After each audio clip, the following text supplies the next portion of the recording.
একেবারে সংখ্যাটা গিয়ে দাঁড়ালো 91 লক্ষে, অর্থাৎ বাদ যাওয়ার তালিকা আমি বলছি। কেননা গতকাল গভীর রাতে আরও এক দফা সাপ্লিমেন্টারি তালিকা প্রকাশ করে নির্বাচন কমিশন। আপনাদের জানিয়ে রাখি 60 লক্ষ বিচারাধীনের তালিকায় ছিল 27,16,393 জনের নাম বাদ গেল। এসআইআর এর খসড়া তালিকাতেই বাদ গিয়েছিল 58 লক্ষের নাম। পরে চূড়ান্ত তালিকায় আপনারা জানেন আরো 5.5 লক্ষ বাদ যায়। আর এবার বিচারাধীন লিস্ট থেকে প্রায় 27 লক্ষের নাম বাদ। আর নাম বাদে শীর্ষে রয়েছে মুর্শিদাবাদ, আর তারপরে উত্তর 24 পরগনা এবং মালদা। বিচারাধীন তালিকা মুর্শিদাবাদে 4.5 লক্ষেরও বেশি নাম বাদ গেছে। বিচারাধীন তালিকায় মালদায় বাদ গেছে 2,39,000-এরও বেশি নাম। বিচারাধীন তালিকায় 24 পরগনায় বাদ প্রায় 5.5 লক্ষ ভোটার। এখনো পর্যন্ত এসআইআর এ রাজ্যে বাদ গেল প্রায় 91 লক্ষ ভোটারের নাম।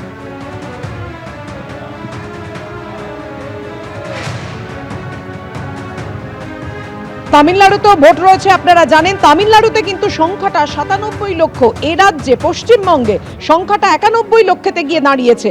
এখনো পর্যন্ত রাজ্যে বাদ গেল, অর্থাৎ এসআইআর এ রাজ্যে বাদ গেল প্রায় 91 লক্ষ ভোটারের নাম। এসআইআর এর খসড়া তালিকাতেই প্রথমে 58 লক্ষ নাম বাদ যায়। 58 লক্ষ বাদ যাওয়ার পর আপনাদের এবার ভোটার সংখ্যাটা জানাই। ভোটার কমে দাঁড়ায় 7,08,00,000। 28শে ফেব্রুয়ারি 2026 খসড়া তালিকা প্রকাশিত হওয়ার পর আরো যখন তালিকা প্রকাশিত হয় পরের বার, তখন আরো 5,46,000 নাম বাদ যায়। 28শে ফেব্রুয়ারি 2026 এসআইআর এ ভোটার কমে 7,04,00,000 নাম বাদ যায়। আপনাদের বলে রাখি, যখন 28শে ফেব্রুয়ারি, অর্থাৎ এবার বলছি আপনাদের সামনে ভোটারের সংখ্যা, কত ভোটার বাদ গেছে। 28শে ফেব্রুয়ারি 2026 আরো 5,46,000 বাদ গেছে। 28শে ফেব্রুয়ারি 2026 এসআইআর এ ভোটার কমে দাঁড়ালো 7,04,00,000।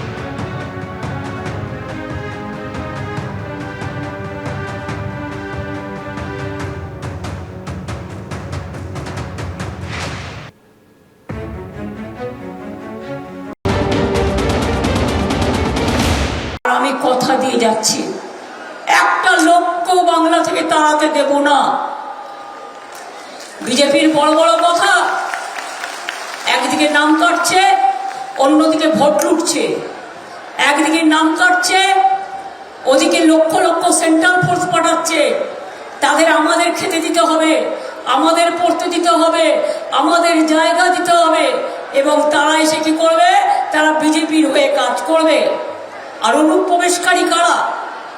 বর্ডার পাহারা দেয় কারা? Government of India. কয়লা পাহারা দেয় কারা? Government of India. কাস্টমস কাদের? Government of India. রেল কাদের? Government of India. তাহলে মনে রাখবেন, অনুপ্রবেশকারী 24-এ আসলে তখন আপনারা তাকে কেয়া করে দেন, আর যারা পুরোনো দিন থেকে এখানে আছে তাদের নাম কেটে দেন। কেন এই ডিসক্রিমিনেশন? কেন? দেখে দেখে একটা কমিউনিটিকে বাদ দিচ্ছেন, দেখে দেখে মতুয়াদের বাদ দিচ্ছেন, দেখে দেখে রাজবংশীদের বাদ দিচ্ছেন, দেখে দেখে সংখ্যালঘুদের বাদ দিচ্ছেন। আপনারা কি মনে করেন আপনারা যখন সৌদি আরবিয়ায় যায় মুসলিম সম্রাটের গলা জড়িয়ে ধরেন আমোদিজি প্রমোদিজি, তখন আপনার মনে থাকে না এ মোটা ভাই সাথে নিয়ে এসেছে ইডিআর সিবিআই, বাংলা পাবে না? তাই মনে রাখবে, বাংলায় বিজেপি শূন্য করতে হবে। এসআইআর এর নাম বাদ নিয়ে যখন মমতা বন্দ্যোপাধ্যায় বলছেন একজনকেও বাংলা থেকে তাড়াতে দেব না, তখন শুভেন্দু অধিকারী তিনি বলছেন ভোটার তালিকায় কোনো বাংলাদেশি মুসলমানের নাম থাকবে না।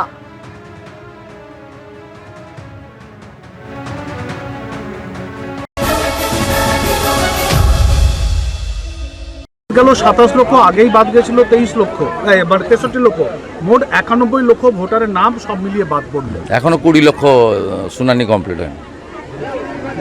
কি হবে ভোটার, কি হবে ভোটারদের ভবিষ্যৎ কি হবে? 91 লক্ষ যে ভারতীয় তার নাম উঠবে, ট্রাইব্যুনালে আবেদন করবে। সুপ্রিম কোর্ট তো বলে দিয়েছে, এবার না দিতে পারলে পরের বার দেবে। কিন্তু ঝাড়াই বাছাই হয়ে যাওয়া উচিত, বাংলাদেশি মুসলিমের নাম থাকবে না। পর্ব শুরু হওয়ার আগে থেকেই আপনারা এই রাজ্যে দেখেছেন যে কতজনের নাম বাদ যাবে, কিভাবে বাদ দেওয়া হচ্ছে, তা নিয়ে শাসক দল এবং বিরোধী দলের মধ্যে একেবারে চাপানুতোর তুঙ্গে ছিল। আর এই নিয়ে রাজনৈতিক চাপানুতোরও তুঙ্গে উঠেছে। কিন্তু কত গিয়ে দাঁড়ালো সংখ্যাটা বাদে, আপনাদের জানিয়ে রাখি রাজ্যে বাদ গেল প্রায় 91 লক্ষ ভোটারের নাম এসআইআর এ। 60 লক্ষ বিচারাধীন পর্বে ছিল, 27,16,393 জনের নাম বাদ যায়। গতকাল আবার এক দফা সাপ্লিমেন্টারি তালিকা প্রকাশ করে নির্বাচন কমিশন। এসআইআর এর খসড়া তালিকাতেই আপনাদের মনে করিয়ে দিয়ে 58 লক্ষের নাম বাদ গিয়েছিল। পরে চূড়ান্ত তালিকায় আরও 5.5 লক্ষ নাম বাদ যায়। এবিপি আনন্দ, এগিয়ে থাকে, এগিয়ে রাখে।